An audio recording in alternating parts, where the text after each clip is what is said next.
Welcome to the very first episode of the Generation Gap podcast. I'm Toby, and that's my dad.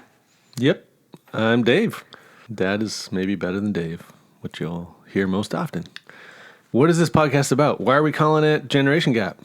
We're calling it Generation Gap because it's going to be a podcast with me and my dad, and that's like a 35-year plus age gap in between us, which is pretty massive. It's actually, and we're gonna, I think, officially 33 years, but... Yes, and we're going to try to find things to, debate about all of our favorite shows that maybe link to our generation gap and why we have so many different opinions.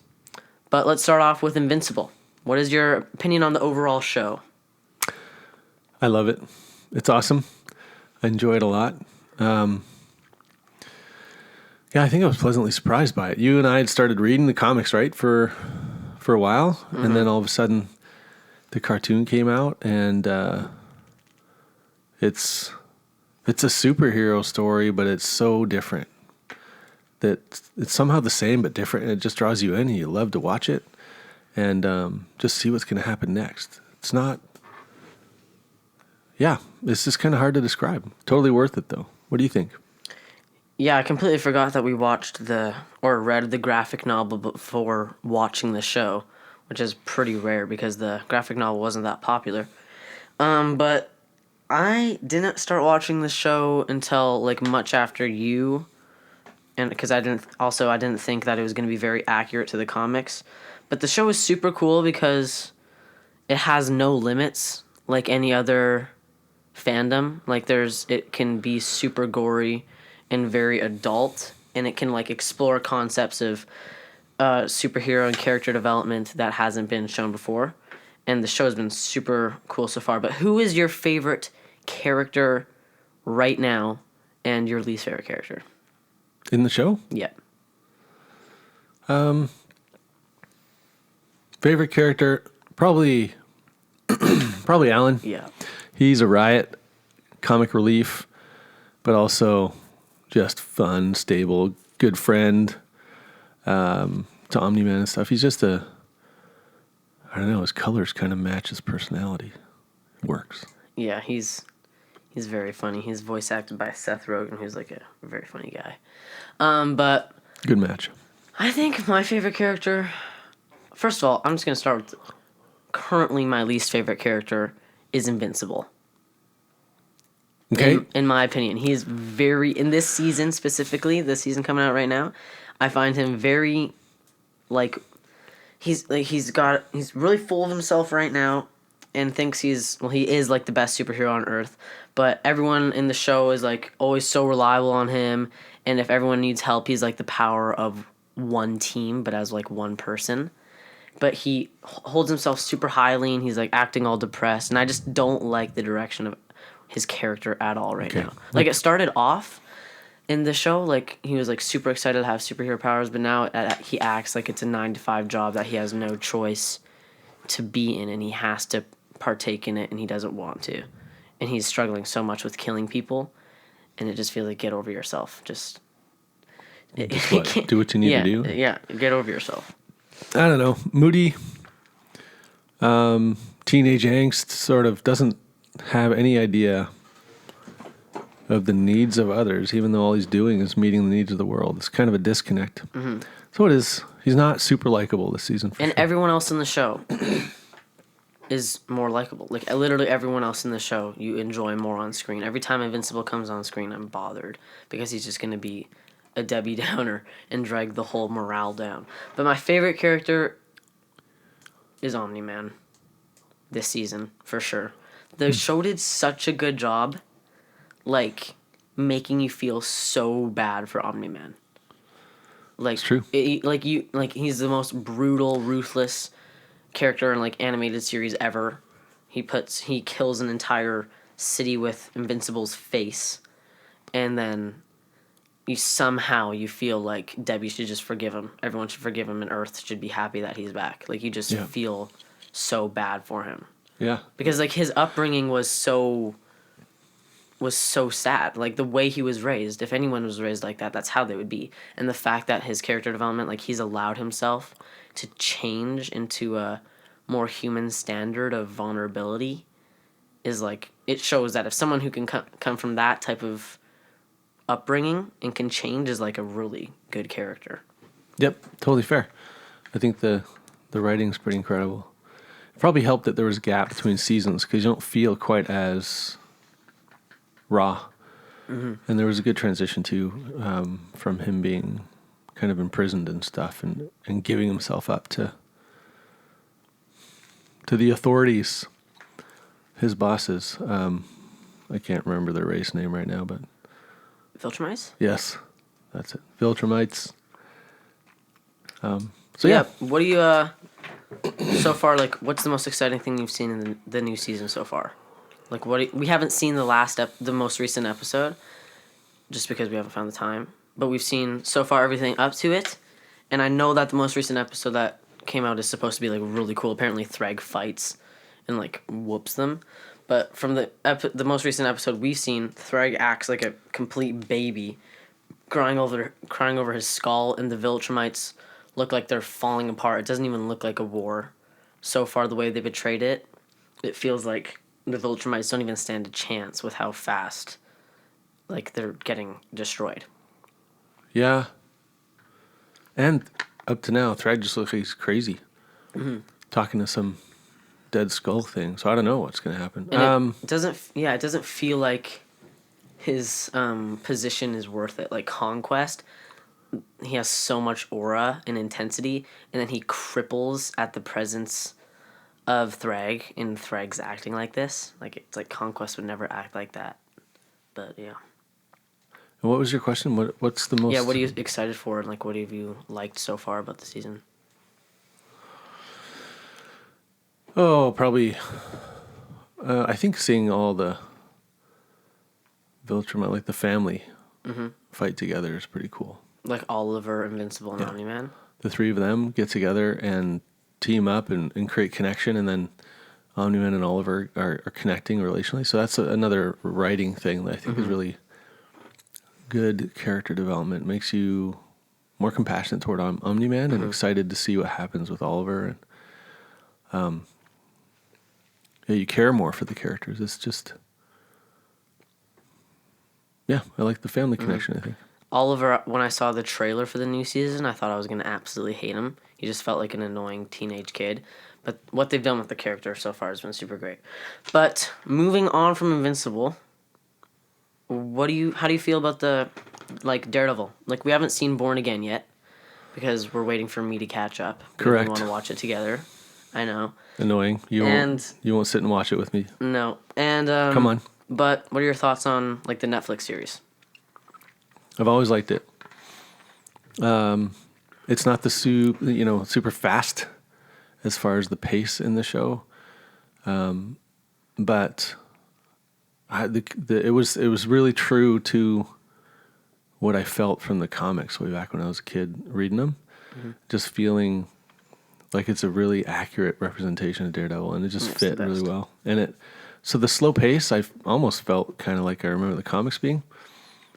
A lot of internal dialogue and wrestling with his faith and his morals and stuff, which is kind of the whole point of Daredevil. So I liked it a lot. It's been a couple of years since I watched the whole thing, and we've been catching up watching it again with you, but I was really excited to hear that they were going to do some more after the swap over to Disney or whatever it is. So have you seen the trailer for the Born Again? I don't think so. I think we've seen, like, clips, but apparently Bullseye is, like, awesome. And he's, like, he's in conversations for being, like, one of the best portrayals in live action for a supervillain ever. Oh. Which is weird because the most recent episode I saw in the Netflix series was the first fight in between them.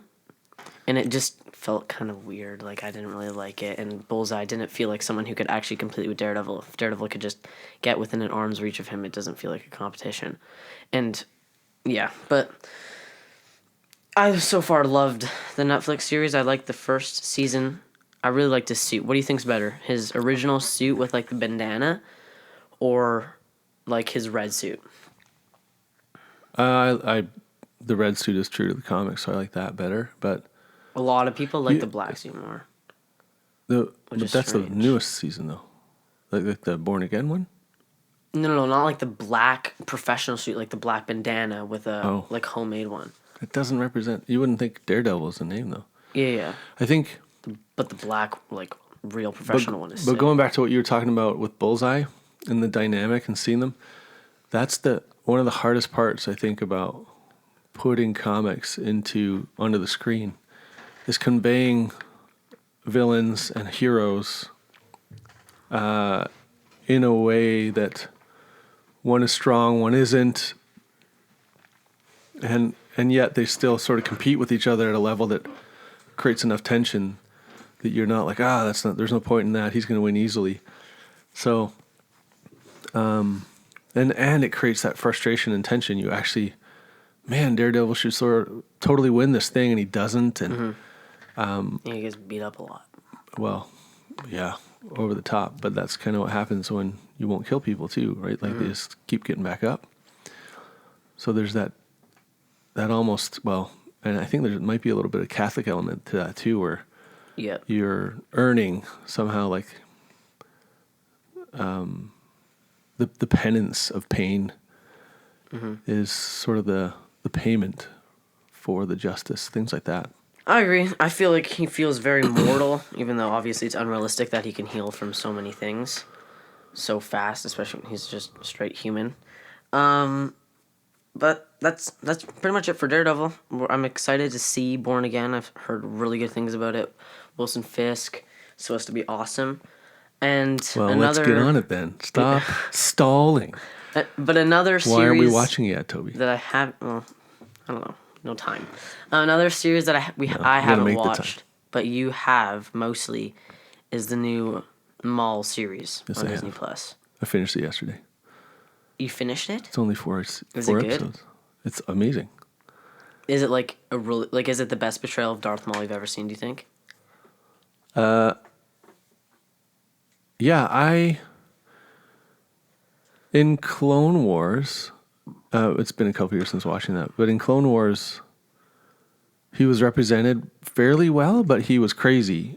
And so you're like catching up, and now he's not crazy. Now he's just the ultimate villain. And he's very intelligent in his manipulation around trying to draw this Jedi into the dark side and stuff. So it's actually, I would say yes, definitely.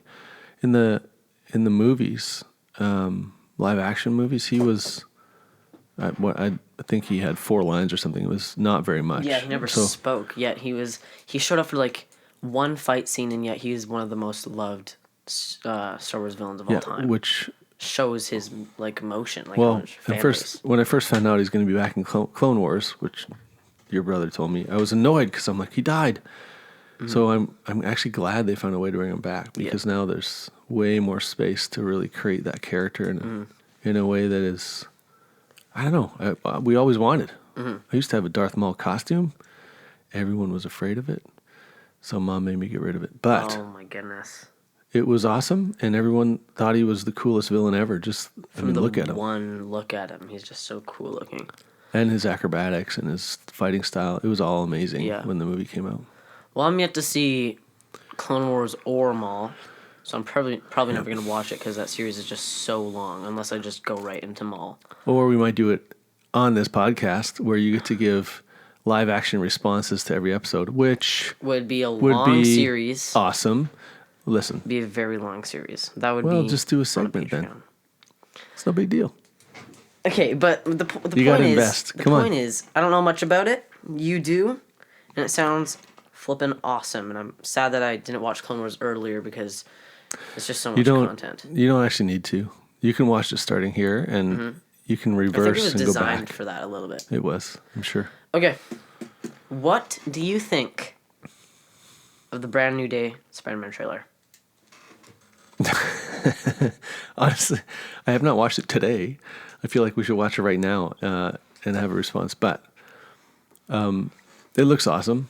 It looks really intriguing. Like, I'm excited to watch it, and brings all sorts of questions up. Like, is Venom coming back? All these different things that make you wonder where they're taking the story. It is the most exciting trailer I've ever seen, probably, because I like all the like obviously if I was this age for like the Endgame trailers, I'd be more excited for those trailers like in the past. But like I'm finally at an age where I can understand a trailer when I watch it, and since being at an age of good understanding, that's definitely the best trailer, especially for all of Tom Holland's series. After watching the trailer, I'm like, I am so inspired. I want to watch this movie so bad. I wonder if the other trailers were anything like this. So I searched up all of the other trailers of like Homecoming, Far From Home, and No Way Home. And no, their trailers are terrible. They feel low quality and they don't get you excited. Yeah. Like all of his movies were all right. They were very needed to fit into the MCU. All of Tom Holland's movies. But a lot of people are just mad that we never got a grounded version of Spider-Man, and this is finally them kind of like resetting it. Still staying in the MCU, but resetting it in a way that really works to bring a version of Spider-Man that we've been really wanting to see. And it's the most viewed trailer of all time. It's beaten GTA 6, which is crazy. Yeah. And like his black eyes look awesome. He's super jacked. He's creating his own suit. He's gonna have biological webbing. I feel like the storyline is super exclusive and super cool and very creative. We're gonna get Raging Hulk back. It's confirmed. Okay. We're gonna get him back, and it's just the most exciting thing ever. So yeah. Yeah, it is awesome. I don't know. I was thinking back on some trailers that excited me with Spider-Man, and having been around way back when the OG first three movies, Spider-Man. I don't even know what you call them. You were calling one Amazing Spider-Man, one Which one? Andrew Garfield or Tobey Maguire. Tobey Maguire? Yeah, those are just Spider-Man. Yeah. I remember seeing those trailers and being excited about them, but that was back when every idea of a superhero movie coming out made comic book fans excited. Yeah. And it was so much better than Yeah. the terrible webbing in the old series or movies or whatever. That's why it's also so impressive that it's the most popular trailer of all time, because there's supposed to be superhero fatigue. That's true. There's supposed to be, and yet it's the most viewed trailer. Everyone's so excited to see it. But there's like the comics. Spider-Man's always withstood any other fatigue that any other comic brand had. There's just something about him that people keep coming back for him. But I do remember, though, the one movie that never came out from Andrew Garfield, where he's fighting Rhino in the trailer, and then they killed the movie. Oh, that was so sad. I remember every time I watch TASM 2 and the ending comes up, it's like, Where's the movie? This is peak Spider-Man that I'm missing out on. And they never released the third one because the second one was so bad. I am still frustrated. Yeah. And Andrew Garfield did not have justice. But there is one thing, one-ish things that I'm not okay with about this trailer. One is I think they're gonna repeat mistakes that happened with TASM 2. TASM 2, The Amazing Spider-Man 2 with Andrew Garfield, was rated so bad mainly because it was so chaotic with the amount of supervillains they brought in. Oh. And that's exactly what they're doing with this movie. We're gonna get probably Phoenix with the new Stranger Things actor, whatever, Sadie Sink, and we're gonna get Hulk. We're gonna get maybe Daredevil in an end credit scene. We're gonna get the Punisher. And we're getting Scorpion. We're getting so many packed into one. It's the same main thing that was wrong with TASM 2 that they're doing again, and it feels like they're not gonna be able to handle it. And especially if they make Sadie Sink's role with being Jean Grey, Jean Grey, like how everyone thinks it is, because we see mind control in the series or in the trailer, like it'll take away from the whole grounded Spider-Man movie completely. It'll just go right back into joining it with the X-Men so that he can quickly go into a Doomsday movie and quickly go into a Secret Wars movie. It feels like they're just bridging that gap again without making it a grounded movie, and people aren't realizing that. And that's what's scary, because if that's what happens, then it won't be as good. I agree, particularly because anytime they bring anything OP, overpowered into any of these movies. It just feels pointless to have any other superheroes and stuff. And so, even the original Tobey Maguire ones, I think it was the third one, that had a lot of villains too, like Sandman, Venom, Green Goblin. That was the worst rated Tobey Maguire Spider-Man movie. because it was too The much. third one, because it was too much. The third one and Tasm 2, and they're doing it again. There's something about a straightforward 1v1 storyline. It's happened twice, and they're doing it again. Of putting too many villains in a movie, and we are yet to see it ever work, especially with Spider-Man. But they're trying to bleed it into a franchise all over again, which work with what you got, I guess. But yeah, but overall, that's what Secret Wars is, though. It's like all the superheroes connected. Yeah.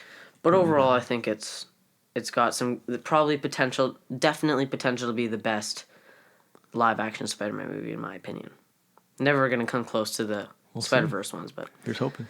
Okay, now let's transition into our blind rankings. Okay, so in this, let's explain this to people that don't understand blind rankings. Okay, so essentially, me and Papa here have selected a category, our own category that we just found. Like it could be, for example, Marvel movies, and under this category, I can write down 10 Marvel movies. And you have a list of 10 with nothing on it. And I read one to you. I say, Endgame. And somewhere on your list of 10, you got to put it somewhere. If you think it's a 10 out of 10 movie, you put it at the one spot. Okay. But you don't know what's coming next. That's the main thing. And more spots get filled up. If you don't understand, you'll see how it works through the rest of it. It stresses me out a little bit. Okay. Because I don't know that I have an amazing memory for movies I watched 8 or more years ago. You should know these ones, okay? So, my category, I'll go first. Okay. For you. That means I'm going first, yeah. You might want to write it down as I'm giving it to you. You got a pen? Fine. Okay. So, my category is superhero movie / series moments. Okay? So, just moments. Pretty broad, pretty simple category. So, superhero moments. Yeah. Is this live action? Or it could be both? Yeah, it's both. It's So, pretty big. TV series or movies, moments. Yep. You ready? It could be animated or live. Yes. Okay? So this is your favorite. 1 would be your favorite. 10 would be your least favorite. Here we go. The first one. The first live action Darth Maul fight. The only live action Darth Maul fight. In the prequels. Where he dies. Where do I put that? A ranking it? Yep. 1 through 10. Oh, this is no fair because you're crossing generations. Because... Yep. 1 through 10, I have no idea what else you're bringing up. I'm going to play it safe and put it at 3. 3. That's really high. Hey, That's it was really amazing. high. Okay. Set the stage. All right. Let's go with the first Conquest versus Invincible fight, where Conquest got killed but brought back by Cecil. But it was the most.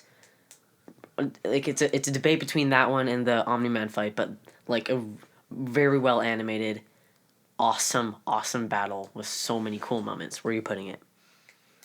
I love that fight so much. It is so cool. My challenge with these is the amount of grimacing I have to do because of the gore. The gore.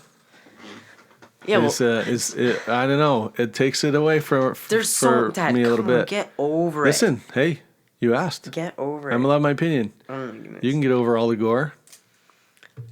Okay, where are you putting it? Man, this is just gonna get harder. Clock's ticking. I'm gonna put it at 4. 4. Yeah. 3 and 4 are your first ones. Okay. So. Okay, here we go. Yep. The leap of faith in the first Spider-Verse movie. What's up, Danger? That one. Where he's finally suits up, character development, locked in. He jumps off. Where are you putting it on the list? It's in debate, probably the greatest moment in animated show history of all time.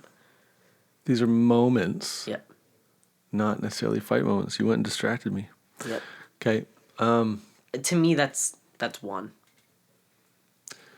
I'm trying to remember 1 or 2 for me. this scene because it's hazy for me for sure. How long ago would this have been? This was like 2018. Dad, I don't think you understand. It's like the glass shattering symbolism, jumping off the building, the tall building that he didn't before. He finally created his own suit. Epic music. The team needs him. He's going in. So sick. Yeah. I'm trying to remember the emotion. That's what I'm trying to do. See, I should rank these other 2 lower. Correct. You put them so high. I'm giving you a lot of good stuff in this list. I'm not happy with that. All right. Shoot.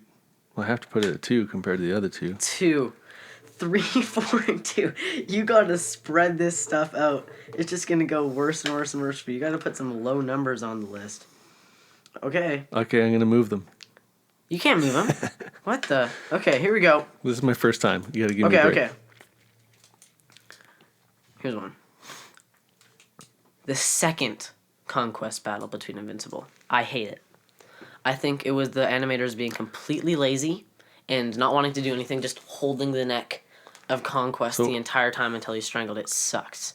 I thought this was my opinion. This was matters right now. I'm just saying. I think I hate it. No one invited No, you. just where is it? Fine. Where is it? It's horrible. If we're working, I'm putting it 10. Why? Why 10? Because It's lazy. I didn't think of it as lazy as much as like it didn't totally make sense. Because choking him when he can hold his breath in space for 3 weeks. Okay. Now I understand that choking also cuts off blood to the brain if you get the jugulars. However, it didn't make sense. Yeah, no. Also, you throw in some extra gore. Yeah. And I'm like, why? Yeah, his guts pulling out. That was so gross. No. We had to skip that. That was like the sound of that was so See? gross. 10. Yeah, no, that was terrible. I hated that. Okay. Here we go. First ever Daredevil vs. Bullseye. So in the Netflix series, Bullseye with Daredevil's costume, pretending to be him, throwing the stuff in the office. That's the one you just saw, right? Yeah, everyone loves it. I hate it. I hate it. The amount of It's so slow and it's like pathetic. He's like throwing staplers at him, and then the second he gets into hand-to-hand combat, Daredevil's beating the crap out of him and then somehow still loses. It doesn't make any sense. It's so bad. Okay, again, I don't think you're supposed to influence. You let me vote first before you give your opinion. Okay, fine. I'll let you go first. This is not your cheating. Okay. That said, I think it had value. I didn't enjoy it. It was frustrating because it really turns the tables on the whole storyline in that moment for a purpose. But I think it was also really well done for what it was. Doesn't mean I have to like it. But still, you're messing me up here with this list, so I'll go 8. 8? Mm-hmm. Okay, so you have 9, 1, 5, 6, 7? Yep. Okay. That's right. Let's go with Tobey Maguire train scene, where he's stopping the train. Yeah. Probably the most iconic Spider-Man scene ever, and then stink bug. Just leave it. It's not gonna stop. Okay. While we're doing a pause, you should know that your hair is crazy.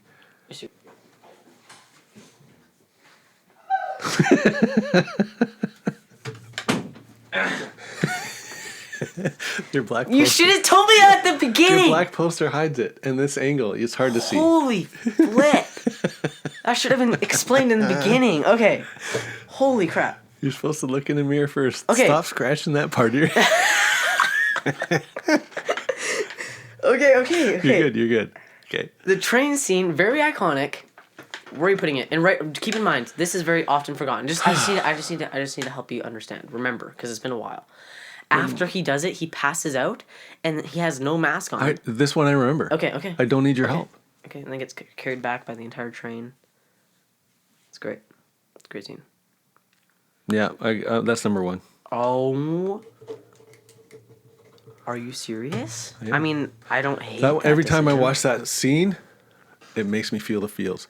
It is so good. And also the people coming around him, and he's supported and he's cared for, but he's also just risked his entire life and his identity. Yeah. Okay. So what do you have left? You're going to have a lot of editing to do on this thing. Yeah. What do you have left?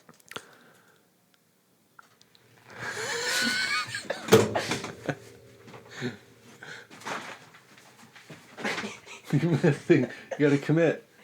Okay. What do you have left? Ask me again when you're positioned. What? It doesn't matter. I can figure it out. What do you have left? I've got 5, 6, 7, and 9. Okay. Let's go. Darth Vader versus Luke. Darth Vader dies. That one. Yeah, it's a classic. I don't actually enjoy the scene. The moment is cool. What? But somehow the effects or the level of drama that it was supposed to have. So I didn't watch it. Yeah. As a kid. I watched it. I think I would have been maybe 12-ish. And so it wasn't like I was in the theater. It wasn't the OG people watching that movie. Mm-hmm. So I think I already knew it was Luke's dad. So that took away from the depth of that scene and what it's supposed to be. Oh. Wait, but you don't find out in that scene. I thought you find that out when he gets his arm cut off. Which one are you talking about? The one where Darth Vader dies. Oh, that is a different one. I think it's way worse. I think the I'm Your Father is way better. Yeah. In my head, they're blurry. Yeah, they mix up. So the one where Vader is pretty... His self-sacrifice is awesome. His turning back is awesome, but...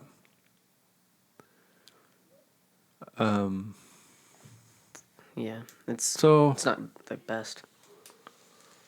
But I do like it, but I'll give it a 7. Okay. So you got 6 and 9? 5, 6, 9. 5, 6, 9. Okay.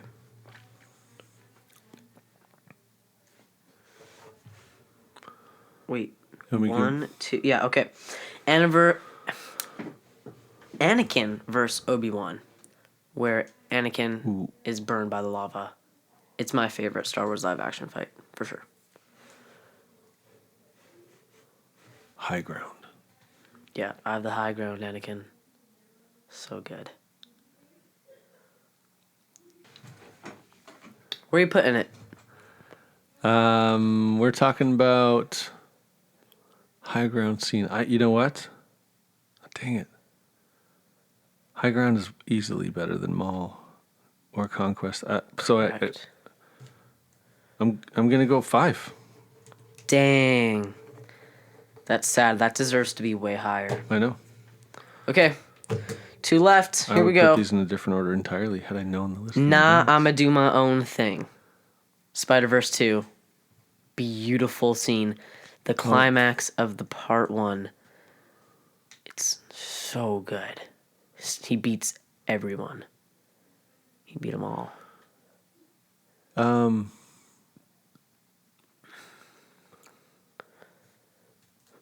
This is a good one. I did enjoy that a lot. It feels so good. Like when it finally happens, it feels so good. Well, it's only I only have 2 options, 6 and 9, so I'll put it at 6. Okay. Well, you're lucky you left the 9 spot open. Because for your last one, we have She-Hulk twerking in the TV show. the worst thing the MCU has done. The worst thing. Besides making Taskmaster a girl, it's horrible. Yeah, that was also a bad choice. So It's yeah. So you're glad he left that open, but it's above. Yep. It's above the conquest fight. So I wanted one to be open so I could just sneak that one Nope. up. But okay, my turn. Your turn. My turn. okay. Well, I only had 5 minutes to think of this. So mine is specifically Marvel TV series, live action only. Now there were too many, so I had to take some out, so they're not all there. Which order you liked them most to least? Okay. But you don't know which ones I'm going to talk about Yes, because I this had is to true. cut a bunch. There's at least 1, 2, 3, 4, 5, 6 or so that I cut. Okay, go for it. Let's get it. I'm excited. I'm go Ironheart. That is, I refuse to actually watch that show At all? at all. I've seen clips of her talking smack about Tony Stark. I'm not even gonna try. It's, no. Give Yeah, it let's a number. go. Let's go to 9. 9. Oh, 9. Yep, I'm gonna say 1. I don't think there's gonna be much worse than that. That is so bad. We'll see. I despise it. Okay. I think she was in Black Panther too. I think she was a fine character in there, but she did not deserve her own show. No way.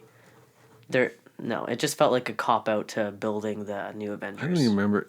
Ironheart was in Black Panther 2? Yeah, that's where she was introduced. Oh, I'm sure I would remember if I saw, but it's blank. Anyways, doesn't matter. I'm go Punisher. Okay. This is a really good one. I'm gonna go 3. Not much wrong with it. It's very good. I love the Punisher. Super excited for him to be in Brand New Day. I'm unsure about that Are you serious? because Punisher Netflix is brutal, is raw, there's shooting, there's killing. I am having a hard time seeing that interact with Spider-Man, and That's I the am whole afraid they're going to take point. away from him in that movie. That's the whole point. Then he's got to be able to kill people. Yeah, and it's going to be Spider-Man preventing him from killing people. It'll The whole be time? hilarious. Yes. Nah. The whole time. I'm not sure. You got to stop paying attention to that Yep. Just keep going. because you just interrupted the dialogue. Just keep going. Toby. Okay. We got Punisher and Ironheart, right? Mm-hmm. I want to know where you would put Hawkeye. Okay. I don't want to spoil too much about my opinion here, just in case the order you give me these things. But that is definitely better than Punisher. I love it so much. I watch it every single year. I've associated it with Christmas for me because it's like Christmas themed, Okay. and I watched it first time during Christmas, and I love it so much. Obviously, Wilson Fisk isn't the best. It's one of his lower moments, but I don't really care because I love it. I love it very much. All right. That's 2. All right, 2 for Hawkeye. I'm going to give you, what next? WandaVision. This is a very hard one because I know a lot of people really, really like this one. And it is very different and exclusive. Like, it's nothing like ever been done before. I'm not sure how much it did for the MCU, but I'm not personally very high on it compared to everyone else.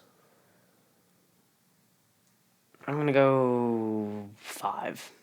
Feels like a good spot. Really? I know there's some cultish fan bases with it, though. Some people, my brother, love WandaVision. Almost too much. I don't like the ending. Agatha Harkness is just horrible. I just want your opinion. I don't care what you think anyone else thinks. Okay, that's fine. Come on. Give it. Got to be raw. All right. We're going to move to Loki.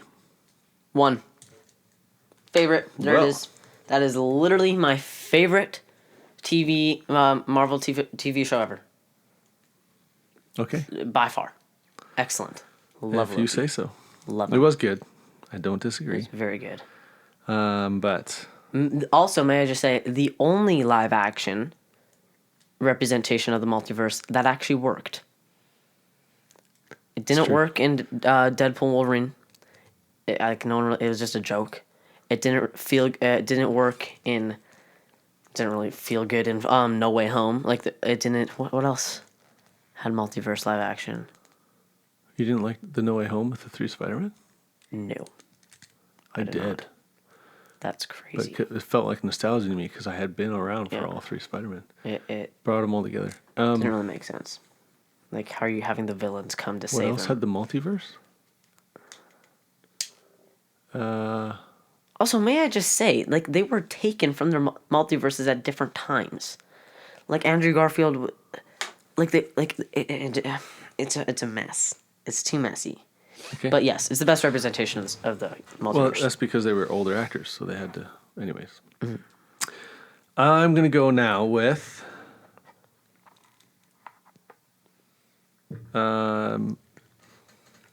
Agents of S.H.I.E.L.D. Okay, that's 4. And that was not hard? Nope. You don't think it should have been higher? I think that's a perfect spot for it. Really? You Yep. still put it I below put it Punisher below Punisher and above Hawkeye. WandaVision. Yeah, that's a perfect spot. It's pretty good. All right. I know you like it. That's why I'm like surprised you only gave it a 4. Next, Moon Knight. Okay, so I haven't seen this. I know, sue me. But I heard that it started off really strong and kind of fell off a cliff. I think the idea of Moon Knight's kind of cool.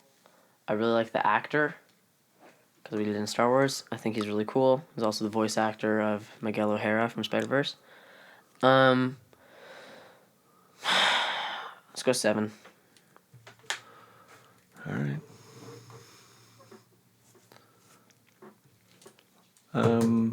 Echo.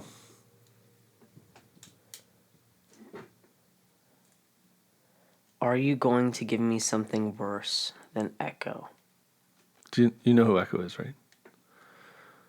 Yes, I know who Echo is. All I know is that it's the worst representation of Wilson Fisk ever. And it ruined the character. Like, that's like his discussion for being one of the best represented live action versions of a character. Yep. Like, went down because of that show specifically. So I'm gonna put it below Ironheart. What are we at? Two How many- more. how I have many of 6 and 8 left. Right now, I feel amazing. There is literally nothing I would change about this list. them? Only 2 left? Yep, 6 and 8. Shoot, I have 3 left here. Nothing I would change.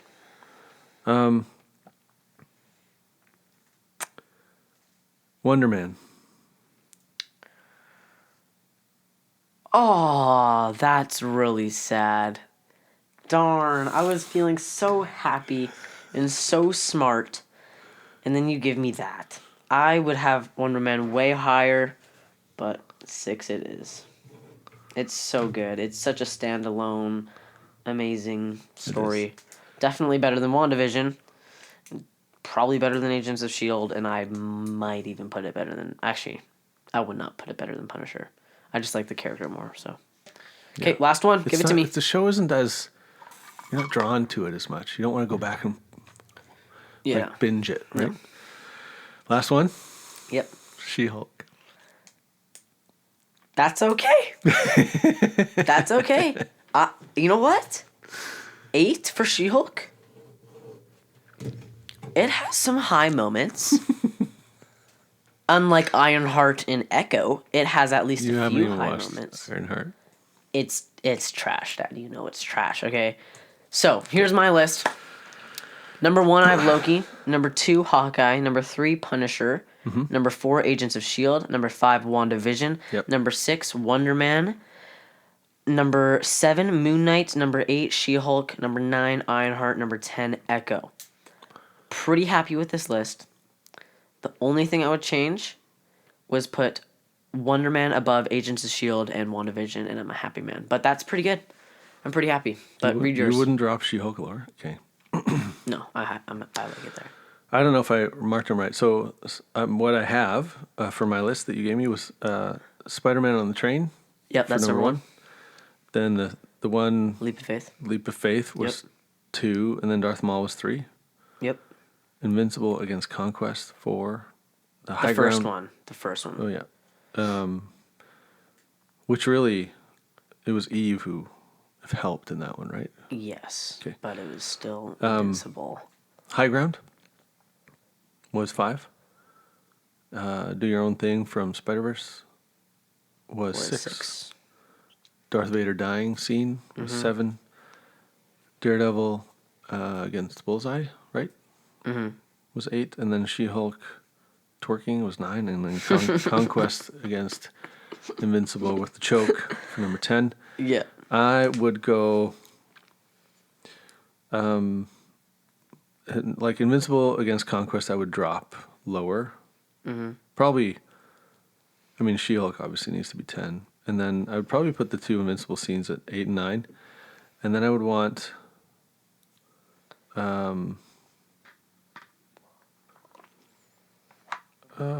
Yeah, just basically maybe even the same order. Otherwise, just bumping everything up to fit, make room for those. Maul could go down a bit too, but I actually really liked it. I just had to. I wasn't remembering when you were asking me the questions. If what else? That's a big, really broad like movie moments. It could have been anything. Yeah, but that's why it's fun. That's why I'm gonna have to challenge my brain to remember all these things in the future. Yeah, I think your list, honestly, your generation putting Tobey Maguire stopping the train is a perfect pick. Not for me. For me, I'd probably put it like a 3. And the debate would be I'm going to do my own thing and Leap of Faith for 1 or 2. But yeah, that's not that bad. Did pretty good. Let's move on to our last segment of the episode. Generational takes. Now, let me explain. Generational takes are going to be very similar to like hot takes, but based on our generational beliefs, like something that is put in place because of our generation, conflicting with the other generation. If you don't understand, you'll understand by the end of it. I will start. All right. Okay? I'm ready. We'll go back and forth. Here we go. And basically, when I say it, he argues with it, tries to prove me wrong. It's a good discussion. Here we go.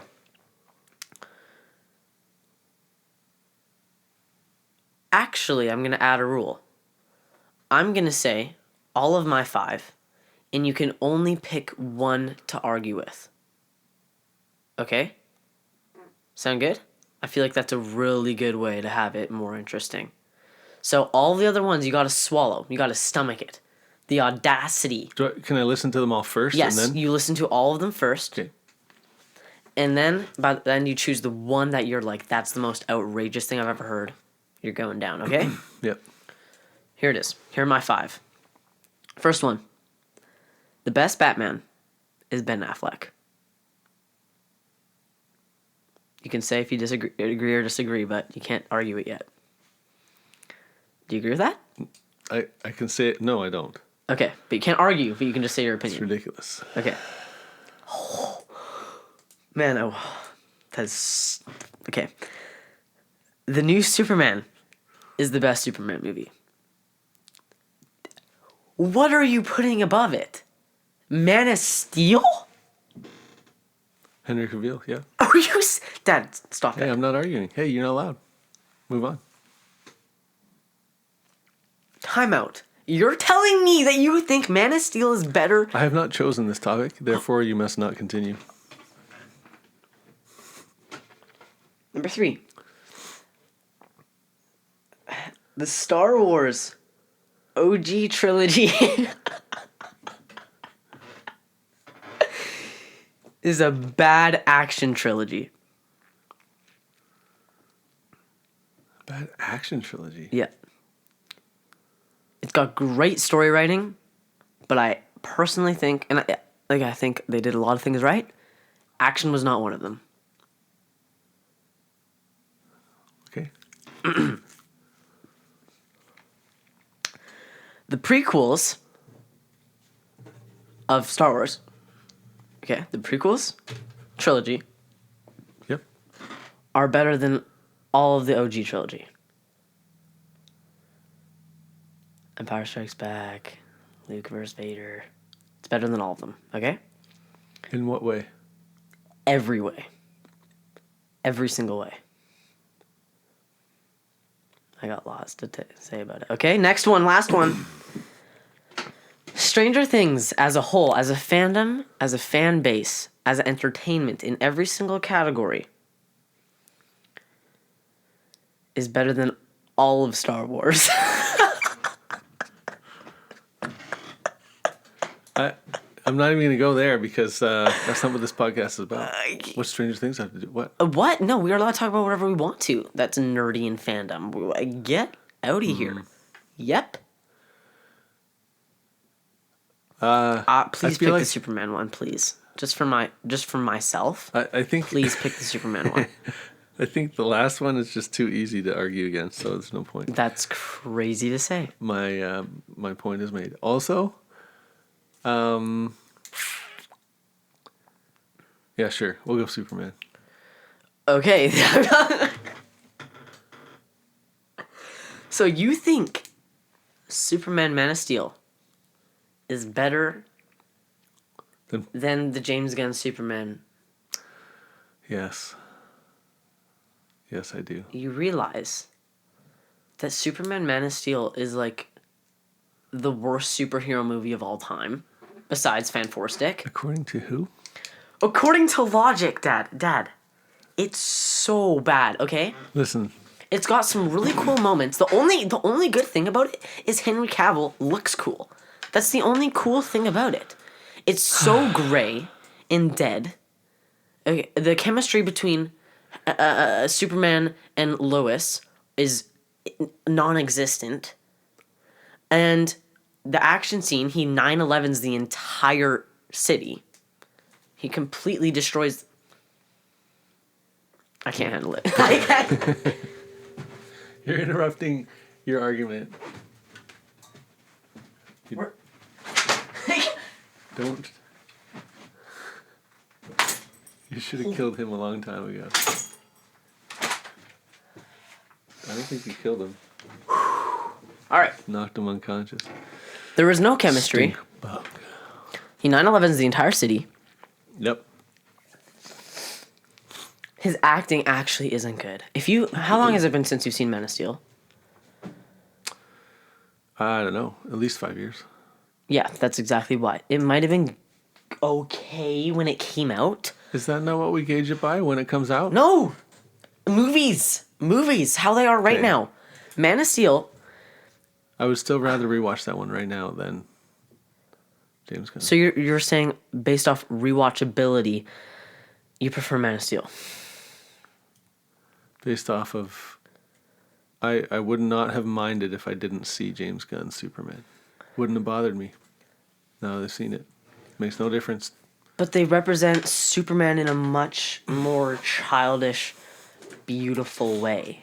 There's so much more right with that movie. I'm not a big fan of the James Gunn Superman movie, but it still it still represents Superman better. I didn't mind making him a little more human in the sense that he's actually, you can damage him. Mm-hmm. That, although not super accurate to how I remember the comics being. So yeah, it's true. Superman feels more of like a government goon in the comics than he does. And yeah, it almost felt like James Gunn was trying to make him a little more like Invincible in the movie. What? Because not the character Invincible, not the state of invincibility. Are you talking about Man of Steel right now or James Gunn? I'm talking about James Gunn. You're telling me James Gunn's Superman is more invincible? More like the character Invincible. Oh. Because he's vulnerable. Yeah, because he's vulnerable. That is the most confusing way you could have said that, may I just say. I clarified it halfway and you kept going. May I just you say. couldn't come back to it. Yeah. Yeah, because Bro, he's more like invincible do you because get it he's now? vulnerable. Do you get it now? Oh, smart. Do you get it Smart. now? Yes, I understand. Okay. The tension with... I did like Mr. Terrific in James Gunn's, but the tension was I don't know. Just Superman was dumb. He made bad decisions, and the level of like Lex Luthor, however you say his name, his intellect and his engagement was just like, I don't know, just felt like too much, and it's just DC. I just find is they have a hard time translating that into film. Anyway, the reason though. Man of Steel, I like so much. Yeah, Henry Cavill looked awesome. He fit the part really well. Henry Cavill. It's not Cavill. I liked it. First of all, yes, goes back to the original Superman movies, and they were worked in theaters, and the theme and the story was basically the same with some tweaks that really gave it life. I also was unsettled by James Gunn tweaking the end with Superman's parents being bad. Oh, that was bad. I did not like that. Yeah, that was bad. And the dumb dog. I feel like you don't like Crypto. It didn't make sense. It made like that's for cartoons and silliness. I Crypto, liked him. I didn't like how he was basically the one who beat Lex Luthor. That was weird. If we have it done, like it just you need. It's a whole new Superman. I get that.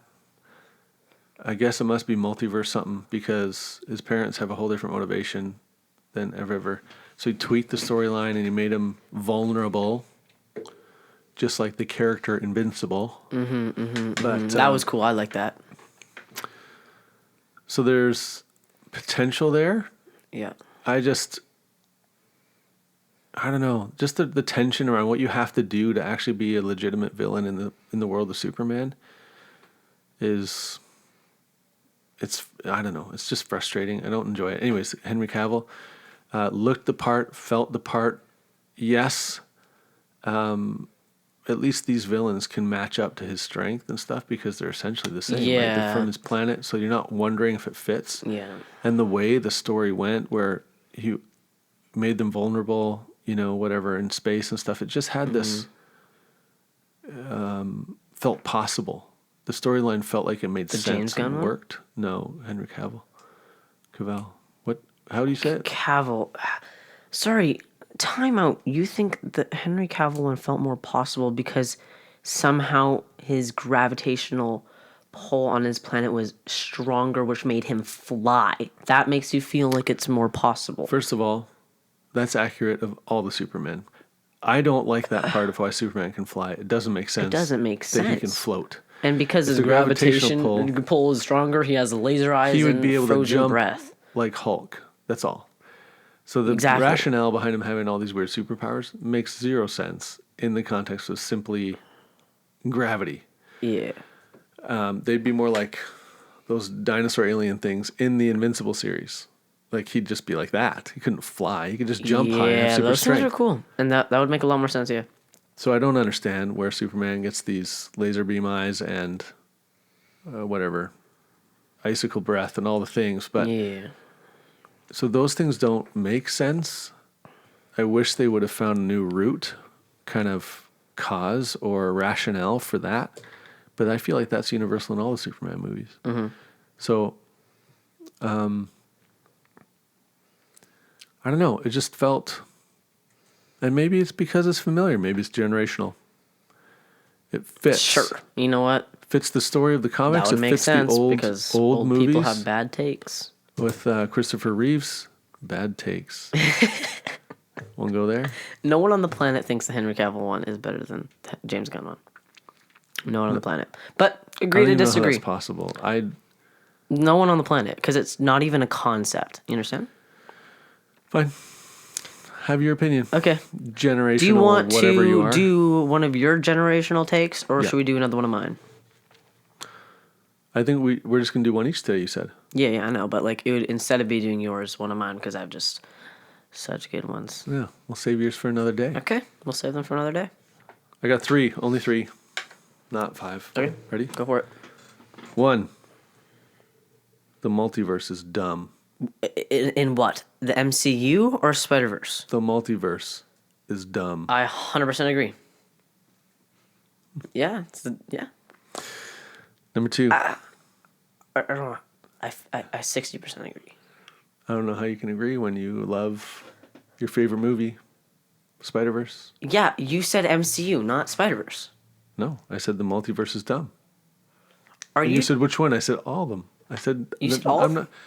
You said which one? I said the multiverse. So you're telling me you mean the Spider-Verse multiverse is also I bad? said all the multiverse. So you realize saying that, just want to let you know, saying that means that you think that's basically like saying those movies are bad because their entire meaning is the multiverse. Hey, you want to argue this or not? You're already arguing. You're cheating. Ted, you know those movies aren't bad. Oh my Make goodness. a choice. Okay, next one. Go. That was your first one? Yeah. Okay. Second, in Star Wars, episodes 7, 8, and 9, unnecessary. Say that again?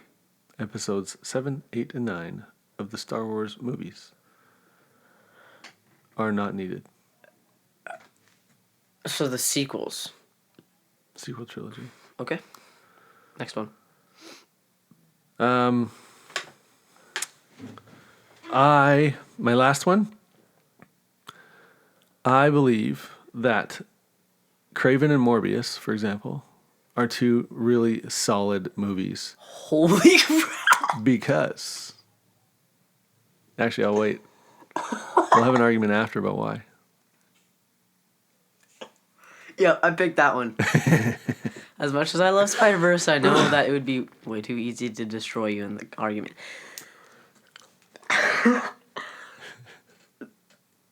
Though Morbius and Craven are good movies. Yeah. You, in fact, loved Morbius when you watched it. I did, and then I realized that there's a lot of problems with that movie. There are a lot of problems with that movie, Dad. For crying out loud, Vulture randomly comes and he's like, I don't know why I'm here, but it has something to do with Spider-Man, I think. Like, what? That was supposed to lead into... Anyways. So here's why. Like, what? Because I like and appreciate simple, straightforward movies, which, interestingly, is exactly what you said at the beginning of this podcast when you were talking about Spider-Man. You said simple, straightforward hero movies are the way to go, and too many villains mess up the theme, especially for trying too hard to work toward a bigger story. And these movies were straightforward origin stories that worked. Yeah. Yeah, and what messed them up was the part where they tried to connect back. Okay. Morbius and Craven are different reasons why they're bad. Morbius, I personally do like, which is weird because everyone else hates it. I like for its standaloneness. You're right. I do. I like it for that. I think that it's an exquisite movie that doesn't feel like the rest of Marvel, and I like the character Morbius, and I think it's cool. Except for the ending, which ruined the entire movie. And I didn't mind. That gave me hope. It was like, okay, what's next? Yeah, it wasn't impactful enough. Second, for Craven, I've always hated that movie. Watching it, putting it up on the screen, being so... Because the trailer was so good. The trailer set you up. Like, you never show, like, a plot twist in the story that's a minor role in a trailer. It's bad news. Like, you show Red Hulk in Brave New World, and then it's a letdown when he's in the show. You show Rhino, like they did in Craven, and it's a complete letdown. The CGI was so bad for him. For Rhino. For Rhino? Dad, you're not remembering. There were some scenes for Craven where it was bad for him. Yeah, for sure, yeah. But... And, like, the way, like, I don't know who directed that or who was filming, but there were so many, like, scenes that were just, like, disgusting and bland. I didn't like how he was, like, magically became alive with the magic cards with the black chick who was, like, magical, and then the daughter of that black chick, or, like, the niece or whoever she was, meets him. The whole storyline was a mess. The acting was terrible. It was a complete waste of a brilliant casting and a brilliant character. It wasn't the cards, it was the potion stuff. Sure, but it was still incredibly demonic and gross. And it didn't feel like it. Like, they wasted a really awesome character casting and character that's in the comics and video games on a horrible movie. There was nothing redeeming about that movie except for the casting of Craven. It was a straightforward, entertaining movie with a superhero theme and kind of origin story. It was good. I liked it. It was fun to watch. It was simple. I didn't have to overthink it, and I didn't have to go, how's this going to fit into something else? It was just something I could watch and enjoy. Oh my gosh. Okay. Wow. That's Generational contrast. yeah. Also, What generation I don't are even you? know if it is a Boomer? generational thing or if it's just me. But Yeah. hey, Are you boomer? What are you? What generation I are you? don't know anymore. Baby boomer? What are you? I don't know, Gen X or something? Uh, Gen Z? we're gonna have to look that up Yeah, I feel because like I kind think of my dad is a important. I boomer. feel like it's so you're a baby boomer. My dad is a boomer. So Baby boomers are boomers. no. Yep. Oh, that's crazy. Okay. We're gonna have to look that up. Confirm. Yep. That's important for the podcast, for the Generation Gap podcast. Thank you for listening to our First horrible takes and episode. amazing blind rankings and just experiencing it with us. We will be trying to post weekly.